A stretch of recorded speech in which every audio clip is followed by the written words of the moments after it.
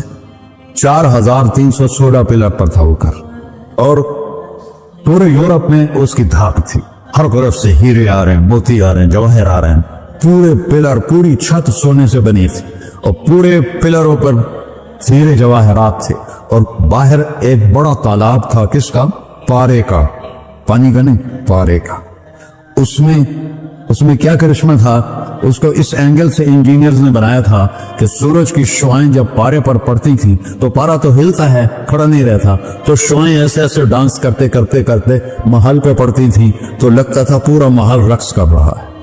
اب میں وہاں گیا تو ایک کوٹھے کے سوا وہاں کچھ بھی نہیں تھا، وہ بھی کوٹھے کی چھت نیچے گری ہوئی تھی۔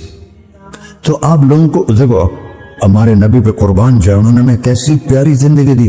وضو سے پہلے ایک دعا سکھائی ہمارے نبی نے، ہم 5 دفعہ تو کم از کم کرتے ہیں وہ کہ اللہم اغفر لی ذنبی ووسع لی فی داری وبارک لی فی رزقی، دنیا بھی جوڑ دی آخرت بھی، یار میرے گناہ معاف فرما، مجھے بڑا گھر دے، مجھے کھلا گھر دے، مجھے کھلا گھر دے، اور میرے رزق میں برکت دے۔